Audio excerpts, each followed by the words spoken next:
Welcome back students. अब हमने जो फर्स्ट इंट्रोडक्शन हमने पढ़ लिया है, जिसमें फर्स्ट लॉ ऑफ थर्मोडायनेमिक्स था और ज़ीरोथ लॉ ऑफ थर्मोडायनेमिक्स भी था, डिफरेंट फॉर्म ऑफ एनर्जी थे। तो इसकी हम थोड़ी सी समरी देख लेते हैं क्या लिखी हुई है बुक में। Energy is defined as the capacity to do work, है ना। कार्य करने की क्षमता को हम ऊर्जा कहते हैं। ऊर्जा होगी तभी हमें कार्य करने की क्षमता होगी। Primary forms of energy are those that are either found or stored in nature। जो हमारे ट्रेडिशनल या पारंपरिक ऊर्जा के जो स्रोत हैं वो हमें प्रकृति में ही स्टोर मिलते हैं। जैसे कि पेड़ पौधों को काट कर उन्हें सुखा दिया जाता है तो हमें जलाने वाली लकड़ी मिल जाती है। अब हम माइनिंग करने लगे हैं तो ज़मीन में से कोयला निकल आता है। समुद्र में मंथन करने के बाद हमें तेल की प्राप्ति होती है, कच्चे तेल की, जिससे हम डिफरेंट पेट्रोलियम प्रोडक्ट्स को बना लेते हैं। Secondary forms of energy are those form which are derived from the primary form of energy. अब सेकेंडरी फॉर्म वही, हमने कच्चे तेल को शोधित करके अलग अलग उन्हें फ्यूल में बदल दिया, केरोसिन में, डीजल में, पेट्रोल में, पैराफिन वैक्स में, और बचा हुआ जो वेस्ट मटेरियल होता है टार, उससे हम रोड बना लेते हैं। डामर वाली रोड सभी ने देखी होंगी। Commercial form of energy are available in the market for a definite price. Commercial form क्या होते हैं? जैसे कि कई बड़े बड़े जनरेटर्स को हम यूज़ करते हैं बड़े बड़े हॉस्पिटल्स में, जहाँ पर एक रेगुलर या कंटिन्यूअस पावर सप्लाई की आवश्यकता होती है।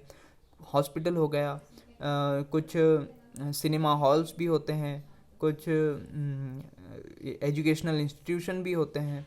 तो इस प्रकार से बहुत सारी जगह पर हमें कंटिन्यूस पावर सप्लाई की आवश्यकता होती है। तो in case of power cut तो हमें इन साधनों को यूज़ करना पड़ता है। Non commercial form of energy are not available in the commercial market of definite price, है ना। तो जो non commercial form of energy है वो अवेलेबल नहीं होते हैं। जैसे कि आप जानते हैं कि घर में यूज़ होने वाला gas cylinder, LPG gas cylinder जो होता है वो अलग प्रकार का होता है, लेकिन मार्केट में, दुकानों में जो यूज़ होता है वो उसका कमर्शियल फॉर्म होता है। ठीक है, तो इस प्रकार से अलग अलग कमर्शियल और नॉन कमर्शियल ऊर्जा स्रोत होते हैं। Renewable energy is obtained from the sources that are not exhaustible.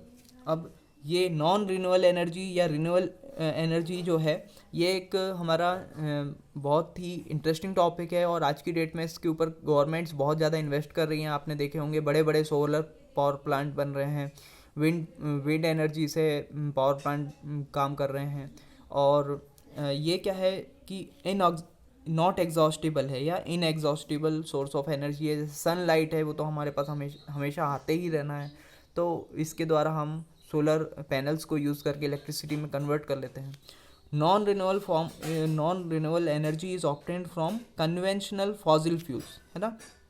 जीवाश्म ईंधन, फॉसिल्स मतलब जीवाश्म, जो पहले बड़े बड़े जीव होते थे वो प्रलय आने के कारण ज़मीन में दब गए और फिर धीरे धीरे समय के साथ वो फ्यूल में कन्वर्ट हो गए हैं। Such as coal, oil, gas, nuclear fuels and heat traps which are accumulated in the earth crust. ठीक है, तो ये बहुत सारी चीज़ें हमें पृथ्वी की के गर्त से या पृथ्वी के माइनिंग करने के बाद हमें प्राप्त होती हैं। The energy that a system possesses as a result of its elevation in gravitational field is called potential energy। तो पहला जो एनर्जी का प्रकार है वो कौन सा है? Potential energy. जैसे जैसे हम किसी वस्तु को हाइट पर ले जाते जाते उसकी पोटेंशियल एनर्जी बढ़ जाती है।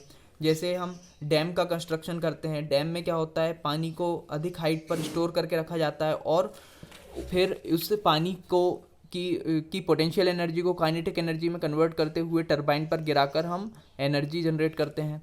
The energy that system possesses as a result of motion relative to some reference is called kinetic energy. वही मैंने कहा, डैम में जो पानी की पोटेंशियल एनर्जी थी उसे हमने काइनेटिक एनर्जी ऑफ वाटर में कन्वर्ट किया, जिससे टरबाइन को घुमाया, टरबाइन पर शाफ्ट वर्क मिला, उस शाफ्ट के द्वारा हमने किसे घुमाया? जनरेटर को, और इलेक्ट्रिसिटी में कन्वर्ट किया। तो ये काइनेटिक एनर्जी का एग्जाम्पल हो गया। The sum of all the microscopic form of energy is called the internal energy. Internal energy हम किससे डिनोट करते हैं, यू से डिनोट करते हैं। तो ये सभी माइक्रोस्कोपिक फॉर्म ऑफ एनर्जी का सम होता है, इसे हम इंटरनल एनर्जी मान लेते हैं। The enthalpy or total enthalpy is the sum of internal energy and the product of pressure and volume and is express as. हमने देखा था कि एंथैल्पी को जनरेट किया गया एक टर्म बनाई गई है, क्योंकि U प्लस पी वी जो फॉर्म है ये काफ़ी जगह पर बार बार रिपीट होता था, है ना। तो इसलिए फ्रिक्वेंटली यूज्ड होने के कारण इसे एक नाम दे दिया गया एंथैल्पी, और जिसे हम H से, कैपिटल H से डिनोट करते हैं। इसके बाद होती है mechanical energy. Mechanical energy can be defined as a form of energy that can be converted directly and completely into mechanical work and by an ideal mechanical device such as ideal turbine और pump।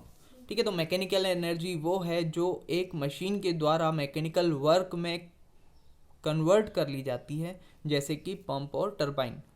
अब है heat energy.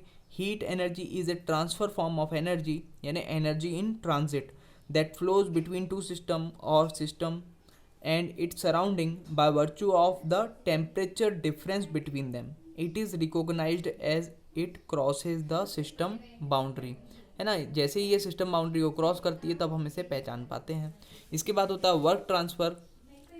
Work transfer like the heat energy is also a form of energy in transit. ठीक है, हमने क्या पता किया था कि हीट और वर्क दोनों ही एनर्जी इन ट्रांजिट हैं। Work is also recognised at the system boundary. The quantity of work transfer per unit time is called power.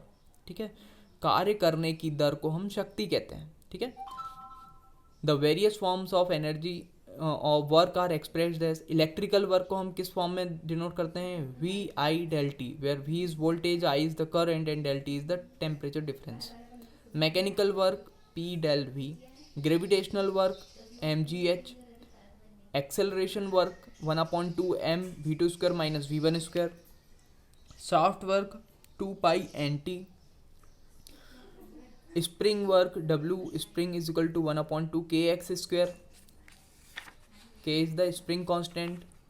The first law of thermodynamics state energy can neither be created nor destroyed, it can change only its form, है ना। ऊर्जा को ना तो उत्पन्न किया जा सकता है, ना ही नष्ट किया जा सकता है, इसे केवल परिवर्तित किया जा सकता है एक रूप से दूसरे रूप में। In absence of any work interaction between a system and its surrounding, the amount of net heat transfer is equal to the change in energy of the system. ठीक है, तो इस प्रकार से एनर्जी बदल जाती है। यदि वर्क ज़ीरो हो तो वर्क उसकी इंटरनल एनर्जी में बदल जाता है। ठीक है, तो इस प्रकार से हमने कुछ समरी देख ली इस चैप्टर की, जिसमें हमने mainly first law of thermodynamics और एनर्जी को पढ़ा है। Thank you.